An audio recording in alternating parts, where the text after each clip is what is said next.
This is the Automotive Repair Podcast Network. Hey everybody, welcome back. It's Carm Capriotto. Episodic education for the professional automotive repair industry. Been doing this 11 years. Thank you so much to you for being here. You've stepped up to a heightened level of professionalism by adopting our language shift. And thank you so much for buying into the word specialist and how specialist rules in your business. And done a great episode recently, Town Hall Academy 485, discussing the specialist in depth. We've got a lot of stuff going on. In fact, I'm going to tell you a little bit about our app once we give a great high five to our partners. Hey, you know the technician shortage is real, but NAPA Auto Care has a solution at no cost to members. The NAPA Auto Care Apprentice Program builds tomorrow's technicians through a 2-year, 9-stage curriculum. Learn more at member.napaautocare.com or talk to your NAPA representative today. Hey, did you know that NAPA Tracks has on-site training plus 6 days a week support? It all starts when a local representative meets with you to learn about your business and how you run it. After all, it's your shop, so it's your choice. Let us prove to you that Trax is the single best shop management system in the business. Find NAPA Trax on the web at napatracs.com. Hey, everybody. Look, our app is there for you. It's a very powerful tool. You know what? For your smartphone, ARPN, which is the Automotive Repair Podcast Network, of which I am a member of. ARPN.app for your smartphone, the ultimate professional automotive repair playlist. Get it. Have a blast. Share episodes and ideas. Even download in case you're in an airplane somewhere and you can't get to something. I have a really cool guy, Jimmy Alauria. We're going to be talking about deferred work as a sales growth tactic. Jimmy's from 3A Automotive and Diesel Repair. I'm glad you're here. Phoenix, Arizona. How's business? We're in our hot season now. So we're the devils in the city of Phoenix that are just praying for 110-degree heat because it really does that much more for business. So, yeah. It does damage. Yes. Cars don't like heat. They don't like heat. Humans don't either. No, we don't. And humans don't like being in cars that don't have good cold air conditioning. So, Jimmy, listen, I got this thing set at 64 and it feels warm. We had one come in the other day. It's a black truck that's sitting out in the sun and the guy's complaining that it's not ice cold when he gets in it. It's like, look, it's going to take about 10 minutes to cool this sucker down. So, oh, I imagine. Wow. It's blowing 40 out of the ducts. All right. Hey, look, I am excited to get here and talk about declined, or we can call it deferred. And I do believe there's an interesting dichotomy between those two words where decline means never and deferred means later. And we can talk about that. But is declined or deferred work, is it a sales issue? Is it a communication issue? Or is it a leadership issue? And I know you have the passion to discuss all of this. Okay, man. So, are we widely underusing this whole information we get from our DVIs? Oh, 100%. The digital inspections are amazing. You've spearheaded a lot of conversations about this technology and how transparency has helped the industry and being able to do that. But one of the things that I've seen, and I've seen this even before digital inspections, was that, you're doing a full vehicle inspection. And you're not doing a full vehicle inspection to have a $5,000 average RO. You're doing a full vehicle inspection to educate the customer. So we have all this data. And what do they need right now? What are they in for? What do they need right now? But then there's all these other items that they could be red items that they really should do right now, but they can't afford it or they don't have the time. And then there's the yellow items that let's keep an eye on this stuff, or this is what's upcoming. Absolutely. I mean, I sent you some talking points, but this is a hot button for me. Yeah, I know. When I reached out to Jimmy, he responded in 30 seconds. I'm on, baby. Let's do this thing. What I just heard you say reminded me of the old, would your grandma do this scenario? You look at your bathroom, would your grandma want to go in there and use that facility? And if I did a digital vehicle inspection and I found very important things to keep grandma's car on the road, not having to buy a new one, very reliable and very safe, would I skip anything if it was grandma's car? And then once I sat down with grandma and I'd say, listen, Nani, I want to tell you what's going on here. We got to do this now. We can do this maybe in a couple of months. And we see in the future this stuff coming up. I'd love to be able to set some appointments with you right now. And we'll work that out if you can or cannot make it. This whole dental thing. I always say yes to some appointment. Okay, great. Yeah, I want something locked down and I'll worry about how to work around it. Why are we afraid to make that happen? It's in our head. It's the fact that, you go into other industries, you go to the chiropractor, you go to the dentist, I'm in Arizona and I'm, fairly light skinned. I go to the dermatologist. The next appointment is set before I leave. And whether I agree that I want that or need that, obviously the dentist, I want to go get my teeth cleaned every 6 months. But, we don't do that in the industry and we know what's next. Even if it's the oil change, we know what's next. Is the customer, they don't understand it. They can't afford it. They're not sure they can plan for it. I remember sitting down at the dentist and he wanted to do 2 crowns. We're talking big money here, okay? We're talking about an ARO, average repair order for my teeth. And I had some really big, expensive things coming up. Actually, I had to do a new septic system on my home. House is 30-some years old and something happened, right? The dentist doesn't know the reason that I said no is I have something coming up. I didn't say never. And I think that's one of the keys and again, maybe we should right now target CRM and our sales counter for how all this needs to come together. Yeah. Well, I think that some of it is it's agreements, right? It's the norm. It is the norm in the dental industry to schedule your next cleaning.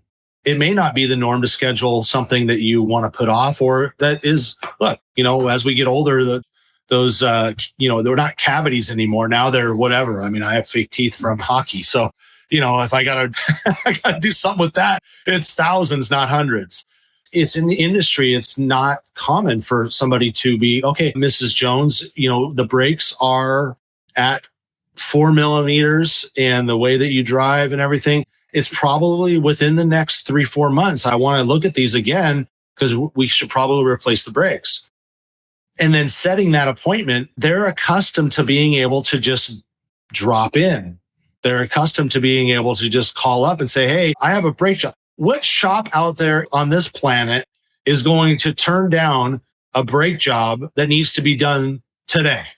Right. We've created this environment where we are like just in time. Like we can service things fast, especially the preventative maintenance stuff. Nobody in their right mind is going to turn down a brake job. No technician that's working for any sort of commission is going to turn down squeezing in a brake job, even if it's at 4 p.m, but we can get parts. So we've created that environment. So it makes it harder for us to get the agreement from the customer to say, hey, let's schedule you for 6 months now. And we're going to do these recommendations.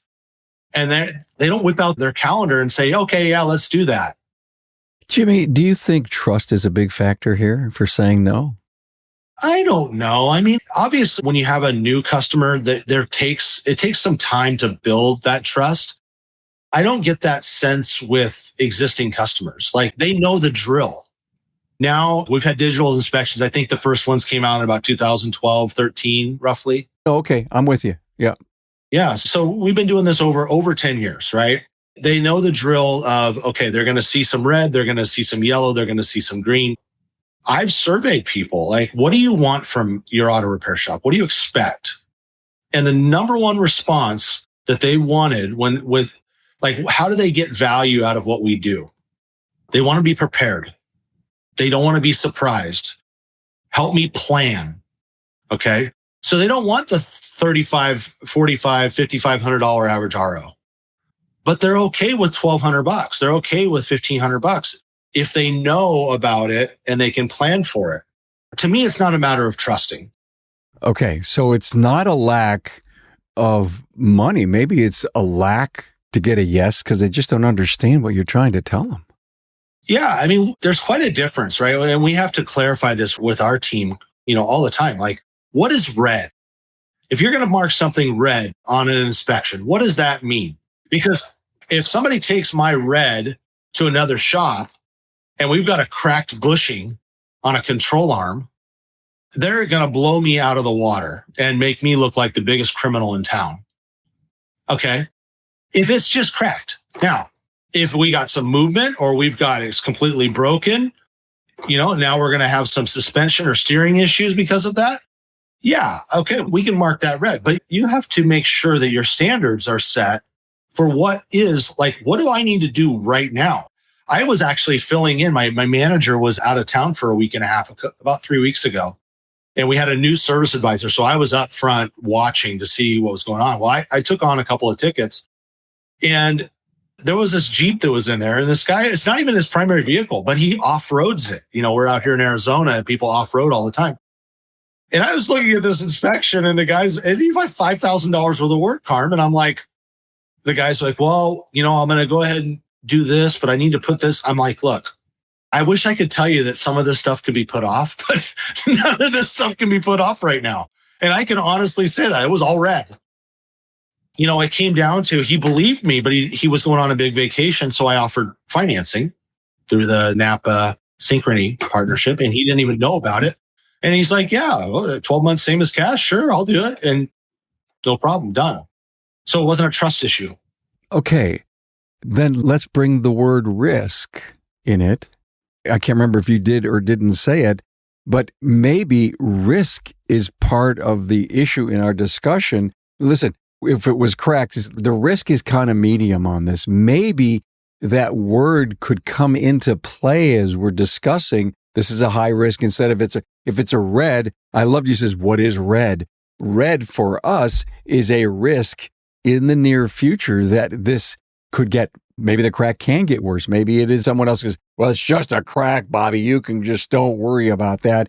But we explain what that, maybe it should have been a yellow, who knows? But the word risk in my mind needs to be used. Yes or no?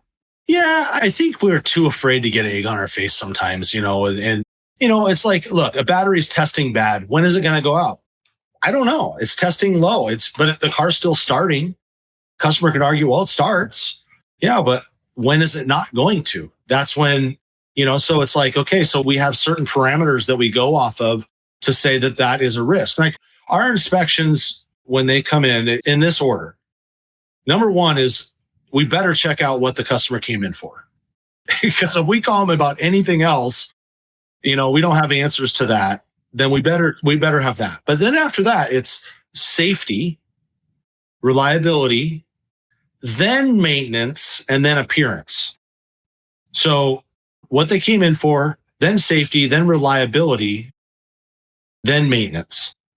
You know what I mean? And then appearance, of course, trim's hanging off. But I find that if you look at that and you go, okay, well, we have a safety issue here.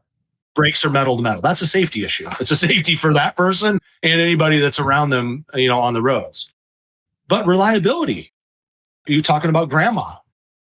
I've got 80-year-old grandma here and she drives across town to go to church and she's got a seep on the radiator.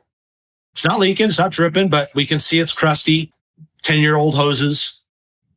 What do we do? Is that a safety or a reliability issue?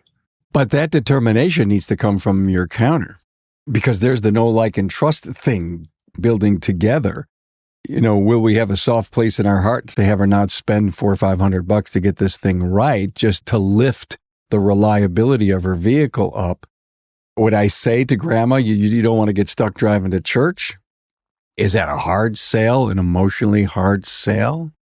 If grandma is driving on the freeway, or it's going to be 110 today. If grandma has a breakdown and she's on the side of the road for any reason, that is a safety issue. So you have to measure, what are we looking at in judgment, in my opinion, is to how, I don't have a problem with hard sell. Like hard sell is like caring about a person, caring about the fact that they don't have trouble. And look, like even struts could be sold hard, right? Because the strut its job is to keep the tire on the road. If somebody's, got a family full of people in the vehicle and their struts are shot, and they have to brake at 60 miles an hour over some choppy road, that could be a safety issue. They will lose stopping distance for sure. Remember the old days? Monroe said 50,000 miles, you got to take a serious look at your ride control. How many people are doing that today? You have to train the people how to sell that type of work. They have to understand it so that they can communicate it to the customer. One of the best, I think Monroe years ago had, and again, I don't know if it's years ago or they still have it today. I haven't seen you being able to see the choppiness and, the whole concept of that tire needs to keep contact with the road. And you know what? I don't believe people have a clue what any system does on their vehicle today. And it's our job to help them understand it. Why go to Google to find out something about your vehicle when you could look that person in the eye, Jimmy, right across from them at your counter and says, I'm your Google for your vehicle. Please, would you do me a favor? Google me, text me, call me, just Google me. It's a perfect analogy. The truth is that's where, all of the, you want to look for SEO and, social media and things like that is who are the experts? Like who is giving information that the AI and Google can find that is the authority on that stuff. So having your own information about it, because every shop owner, every service advisor, manager, we're all having to argue with somebody who is AI or Google educated every day. Every day. And it's not always right. Hey, it's no secret the automotive industry is facing a technician shortage, but NAPA Auto Care has stepped up with a powerful solution, the NAPA Auto Care Apprentice Program. And the best part, it's completely free for members. This program was pioneered by shop owners Pete McNeil and master technician Jake Sorensen at McNeil's Auto Care in Sandy, Utah. They recognized that waiting for skilled technicians to appear wasn't an option, so they built a program to grow their own. By recruiting motivated individuals with the right passion and attitude and providing them with structured training, they proved that apprentices could become the next generation of skilled, certified technicians. The program features a comprehensive 9-stage curriculum with in-depth classroom videos, instructor-led NAPA Auto Tech classes, web-based courses, and hands-on training with a mentor. Apprentices move at their own pace, typically completing the program within 2 years. Graduates earn 4 ASE certifications, the G1, A4, A5, and air conditioning, and are officially registered with the Department of Labor as Journey Workers Automotive Technicians. And here's the business benefit. As apprentices gain skills, they generate billable hours, often boosting shop profits as early as stage 5. Plus, NAPA now offers a new apprentice toolkit developed with Carlisle Tools at an exclusive price, helping break down one of the biggest barriers for new technicians, the cost of tools. Together, NAPA Auto Care and your shop can tackle the technician shortage head on. Start now. Grow your own talent and build your bench for the future. Visit member.napaautocare.com or contact your NAPA representative today and get started with your apprentice program. Let's face it, your shop management system is the single most important tool in your shop, period. NAPA Trax was built from the ground up to make your business more profitable and efficient. We provide an extensive set of tools to increase and track profitability in real time. NAPA Trax offers the industry's best post-sale support, hands down, and we train your people on site. Yep, on site. And we offer remote refresher training 10 times a week, and customer support is open 6 days a week. Give us a call, visit the website, or join our Facebook community today to learn more. We'll prove to you that Trax is the single best shop management system in the business. NAPA Trax is always customized and tailored for you, whether you're a one-man shop or a large multi-bay or multi-location company. After all, it's your shop, so it's your choice. Visit us on the web at NAPATrax, that's NAPATRACS.com. You were talking about the CRMs completely botch the marketing of these deferred work. What did you mean by that? This is something I've been working on for 25 years, Carm. I mean, my background before I got into auto repair was marketing, right? So my degree was in marketing. When I started working for my dad in 2000, that was the first thing that I did. as we started learning, back then we were doing handwritten inspections, but we had our old Mitchell system and we had recommended services. In the vehicle tab, there was a place to put those recommendations. And we had the heck of a time actually getting that data out of the system and into a format that could be sent to the customer through a postcard, through an email, anything that could prompt us. And one of the things that we found early on was that even when the early CRMs came out, so let's just say, Carm, you brought your car into the shop and the brakes were at 3 mil and you said, I'd like to do it, but I don't have time today. Can I come back next month? I'm going out of town. Okay, good. So that goes in there as a recommendation. Now the CRM knows next month, send Carm a reminder. And then we've gotten into this thing where it's not even a physical postcard that you get. It's an email or it's a text. The text doesn't say what it is. It says you have recommendations. You have to click on it to then see what it is. The email you may or may not open because you've got 1,000 emails in your inbox. And there's no system in place for the service advisors to be calling back. This is something I've been dealing with for 20 years. Okay. Now they send that. So it's June. In July, it sends you those reminders. And let's say it sends all of them. It sends a text, it sends an email, it sends a postcard. And even I have a prompt to call the customer. Where does it go when they don't answer the phone or they don't respond? I mean, it's the what happens next syndrome. Mm-hmm. They go into the abyss on most of these systems. You have to actually set it up to send them out. Like I'm looking at a list that I pull every month because none of the CRMs will do what I want them to do. So I have to pull it out of TechMetric. I have to then take that information and the way it comes out of that system, I would send 4 postcards for one car with 4 recommendations. So I have to then have we were having somebody migrate that and put those all into one line item with 4 recommendations. Now I can send a postcard. Okay. Well, I was just looking at, I have one list. It goes back 2 years. You know how much money in recommendations were there? And those were just the top 4. $1 million. 3.3 million in potential. Now that's going back 2 years. But the thing is most of these CRMs, they'll send 1 or 2 reminders and then it just falls off and it goes into the abyss and there's no other follow-up on that recommendation or that declined service.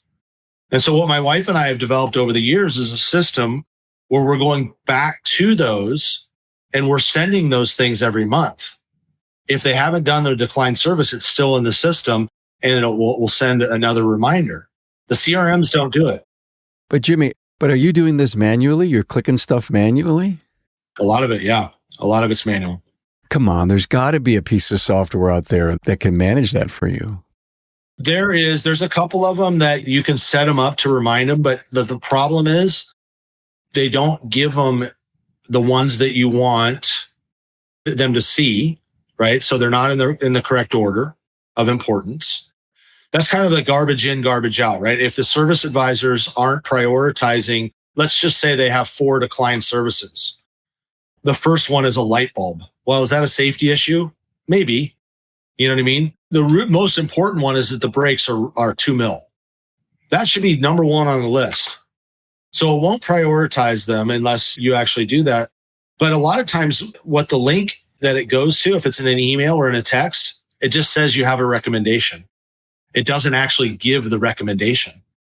And here's another thing. This one is one I found out hard way a few years ago when we went from our original Mitchell system over to a cloud-based system, was that we used to have to type in what the recommendations were. Well, that was a blessing and a curse. The curse side of it was time. We had to take the time to put it in the vehicle recommendations for that vehicle. The blessing is that we didn't use technical terms. We weren't using these technical terms that are coming out of Mitchell or ALLDATA that are being pulled into the ROs as part of the estimate. So look, you ask 90% of the people out there what a rack and pinion steering gear is. They have no idea. They have no idea what that means. They don't have an idea what a CV boot is. Mm-mm. Or a DVI, or an ADAS, or keep going down the list. Right. So now I've originally figured out how to pull the recommendations out. Then we had somebody sorting the list so that would put all those recommendations on one line. And then, okay, so now my problem is handled there with regards to the postcards, but the CRM won't do the same thing.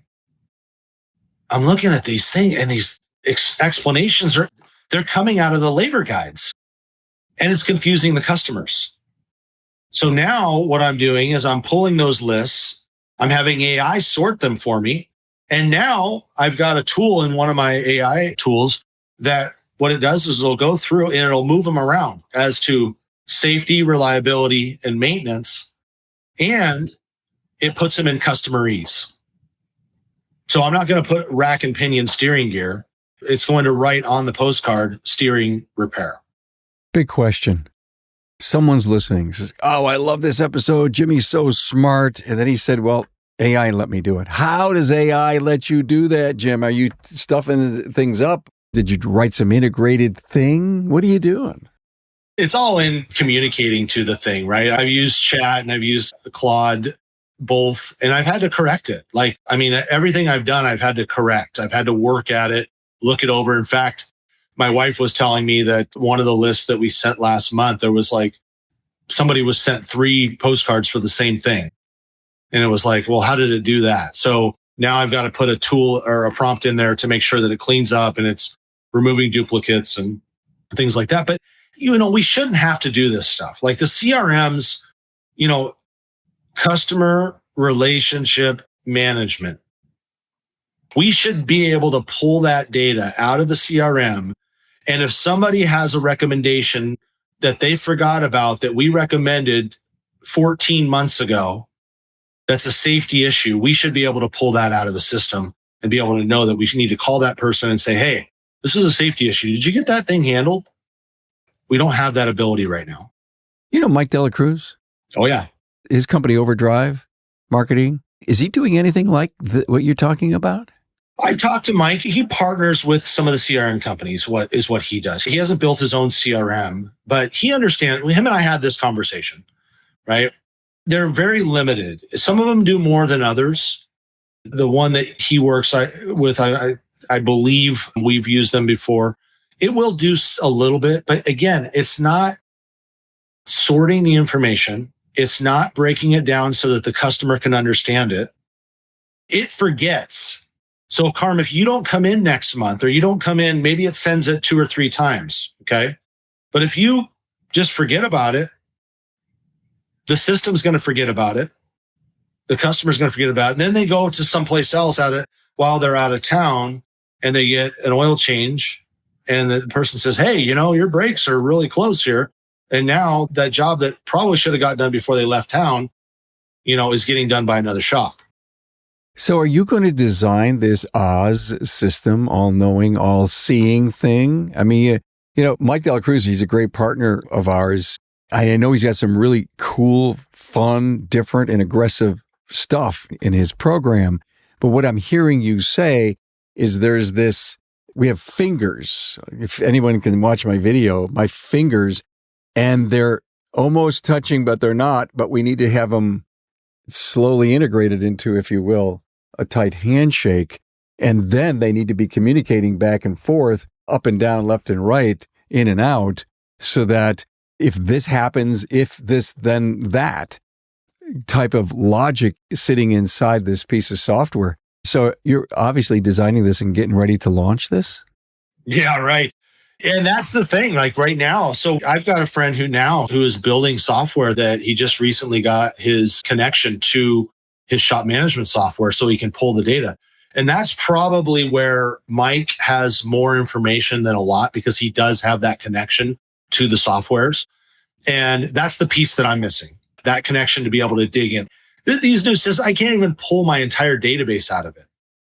It's absolutely ridiculous. That's why, you sense a little antagonism about the CRMs and how they're botching this communication with the customer. In this area specifically, like I can't even pull a list of oil changes that are due or past due. I just find that tough to accept.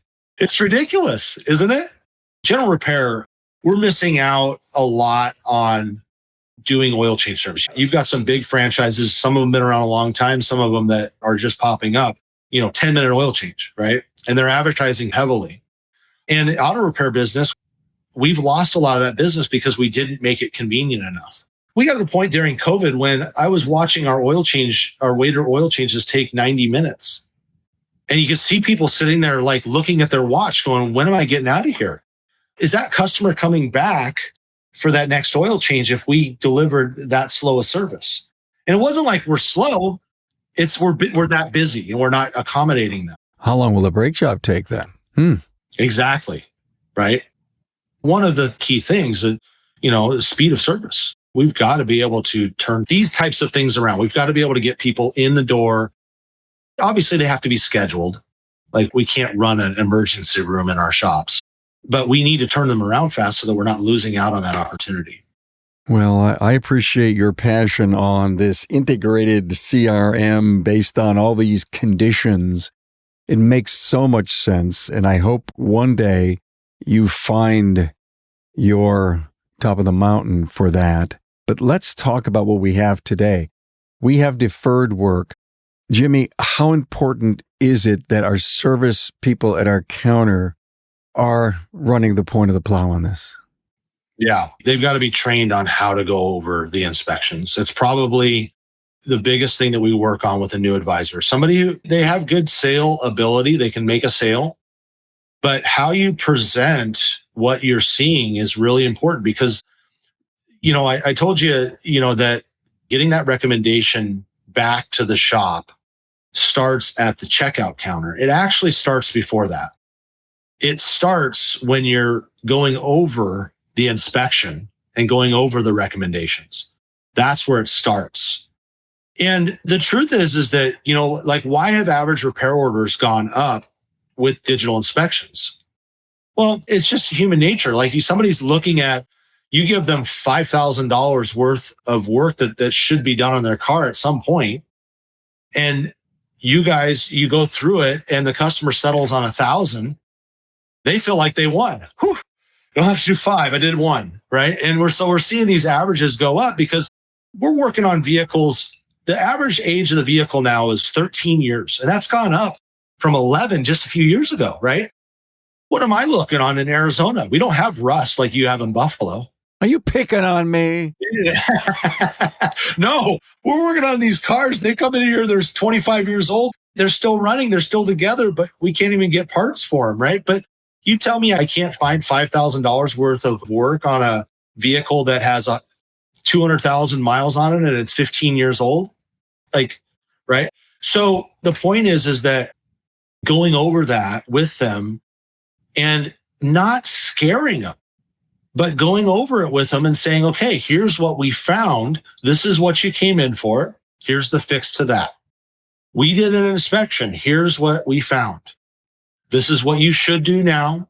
This is what you could do now. This transmission fluid is pretty dark. You don't have to do it now, but you could, right? And these are the things that I'm going to recommend over the next year or 6 months that you start chunking away at if you want to keep this vehicle. Where does it actually start? Recently had some blood work, annual physical. I go to Quest. Quest sends you the next day. I can't imagine how quick, blood work happens. And then you can start looking at your numbers. Okay, I am not a doctor or a clinician, whatever they're called. But it starts to show me green and red. And there's a question mark near the rating. And I could click it and it tells me what the parameters mean and if I'm this high or if I'm low. And I'm getting a warmer feeling when I go into the doctor and I say, so, here I am. I've already done the homework. I didn't Google it, but Quest gave me a quick overview and a synopsis of where I'm high or low, green or red. You're sitting across from an individual and they're saying, hey, did you ever have a blood test? Did you ever see the greens and the reds? That's what we're doing right now. Because isn't it? If you're going to keep this vehicle, just like you want to keep your body perfectly strong, everything the way you expect it and you want it for the safe reliability of your vehicle, we've got a green and red, no different than a blood test. And so let's go over this because we're the experts when it comes to your vehicle. And maybe that everybody's saying, okay, here comes the bad news. I'm going to have to get off my wallet, blah, blah, blah. maybe we take some of the air out of the negative balloon by doing that, by saying that. That's right. And again, that's part of understanding the whole process. I mean, you've had Jason Stretch on here a couple times, right, from Florida. And Jason wrote a book with his business partner, Mike Watkins. And, one of the steps in their sales process is the check-in, or when you're setting the appointment. Like, we're setting expectations of what is this customer planning on doing with this car? Do they like the car, or do they hate it? They want to sell it. They want to trade it in. I'm ready to kick the door in this thing just to give me a reason to get rid of it. Or are they in a situation where, you know what? I still owe 20 grand on it. It's worth 10. I can't afford to go and trade it in and take the negative equity. I've got to keep this sucker for the next 5 years until I pay it off. Because now when we call that customer up and we say, okay, Mr. Jones, I know you got to keep this car. You want to keep the car. So what we've done here is we've laid out exactly what it's going to take to keep this car, I say, reliable, safe, and valuable. Because all those three things are important nowadays. Reliable, safe, and valuable, right? So that conversation starts at the check-in so that you can now use that when you're communicating to them about, like, well, look, we looked over the vehicle. You said you wanted to keep this thing. My dad used to say that. We'd have a customer come in and say, Jim, when should I get rid of this car? When is it time to say enough's enough? And my dad would always, his first question is, do you like the car? Because if they don't like the car, there's nothing that you're going to say to them that's going to talk them into putting $1,000 or $2,000 or $5,000 into it. If they hate the car, they're looking for a reason to get rid of it. Help them, right? I absolutely love it. In fact, if they hate the car, you got a tough chance of just trying to sell an oil change, probably. I know. It's the truth. But if they really like the car, if somebody says, you know what, I love this car. I love this car, and I don't want a car payment. Okay. Well, here's what we're going to do. Yeah. Love this car. Doesn't owe me any money. In fact, the design continues, even though all this new stuff's coming out. My car still looks really great on the road, blah, blah, blah. Well, this person is telling you about their best friend, the car. I love that. The car goals, being able to say, can you imagine the doctor saying, so Carm, what's your goals? How long do you expect to live? So we need to talk about what you have to do. This whole doctoring thing we've been talking about since I've been podcasting for 11 years has never found such a greater parallel. In most recent episodes, we're trying to explain to the client how they care about this, they should care about that the same way. Your car goal. Wow. Right. And it's an educational process, and we have to take responsibility for that education, because if we let them use ChatGPT or any of the AI tool, yes, like, we can get a lot of education, but if you're not scrutinizing the answer and digging a little deeper because you don't know what to ask, you're going to get some false data. We had a complaint on a 6 diesel that was in the shop, and I was trying to respond to this person and figure it out. It was an issue with the glow plugs. So I chat it, and I come up with this brilliant response on how this could not have been a problem. It was not true that this could have been caused by what we did. And I went to my service manager, who's our diesel expert, and I showed him, and he goes, ChatGPT is wrong. I go, what do you mean? He goes, that 6.0, there's 2 engine types on that one. And it was right there on the cusp of that change. ChatGPT didn't know that, right? So that's a real technical example, but for everything, why you need struts, or, ChatGPT might say, no, struts are a joke.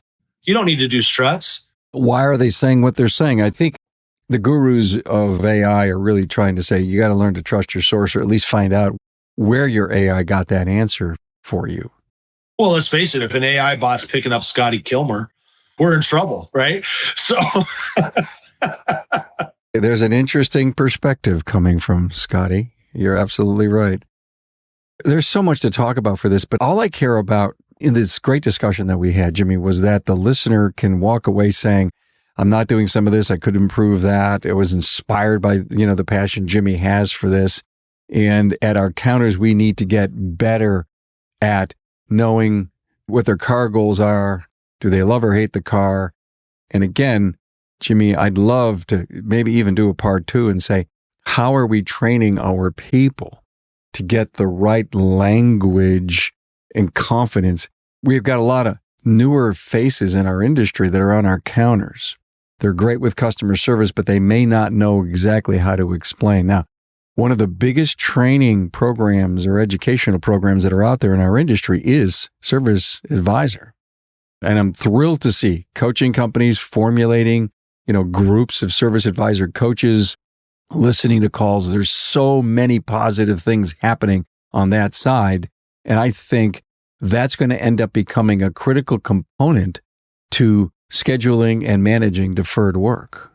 It is. I mean, and the truth is that, there's so much emphasis on getting new customers in the business all the time. It's like if somebody's having trouble with car count, they instantly want to look at my new customer marketing. When the truth is that, like I was just talking about, just in 2 years, and that's not everything that's in there. That's what I have pulled, because it does pick up the estimates in there. That's how it picks up the declined services. And, so it has a value there of $3.3 million, more than a year's worth of revenue. I'll take 10%, Jimmy. Right. And again, you start looking at that, Carm, and this is the math that we need to think with as shop owners is like, is it worth it? Would it be worth it to hire somebody full time to be on that part of your marketing? Meaning all they're doing is looking at getting the person scheduled and back into the shop for those recommendations. I got the word for you. Your job is to scrutinize all of our deferred work. Scrutinize. That takes some thinking and analysis. Scrutinizing does. There's a lot of ways to spin that in the shop too, or utilize that in the shop. It's like, people complain about not getting good inspections from their technicians.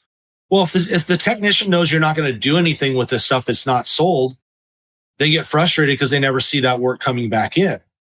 But if we emphasize every week, look, the inspections are important. This is what we're doing. This is what's being sent. This is how many people came back in because of your inspections, and we got them back in the door for those recommendations.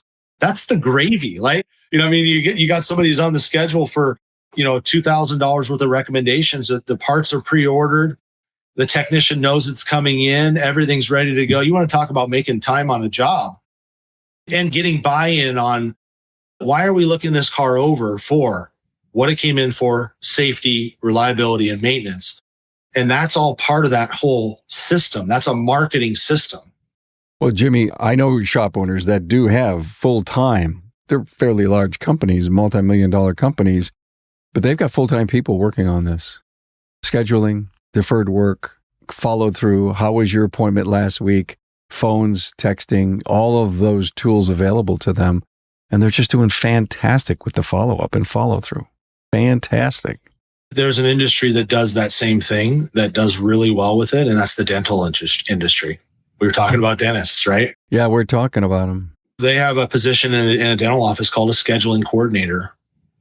That's not the person that's checking the person out. That's the person who's looking through and making sure that the shop, the dentist, they have enough cleanings, oil changes, light services, and they have enough work for the technicians, hockey players coming in to get their veneers replaced. They've got the big stuff, right? So all they're doing is looking in that database to find out who's past due, who's due for getting that crown, who's got that cracked tooth that they haven't gotten fixed yet. And it's the same thing. We have all that information. It's there if it's properly organized. So the risk of not doing this, in my mind, is this. If all of a sudden my shop is just, I need a bump. I need a top line bump. So I'm going to go out and become more aggressive. Facebook ads, Google stuff. I'm going to market my butt off to new potential clients when here's Carm, postcard, doing all this cool, neat stuff. I go to Jimmy's shop and I love Jimmy's shop, but all of a sudden I got this postcard or I got this thing that I saw or something that I clicked on, a loyalty program or something. Oh, this is cool. And you aren't doing anything about my long-term loyalty or my deferred work because this is where I always hung my hat on Jimmy's shop. if you don't stay and market to and support the safe, reliable maintenance piece of your strategy, you got a great chance of me going to a different church. Yeah. I mean, the most valuable asset of all of our shops is that database. Take all the equipment away, take the building away. It's the database. And being able to work it and give someone some responsibility. You listen, in fact, you could do this at home. You could work remote, but here's the software. Here's the stuff. This is what you got to do. Here's what I expect. I expect $2,000 a day coming from you in deferred work. I mean, I'm kind of, who knows? It's very possibly a right number, a good number, depending on how big the database is.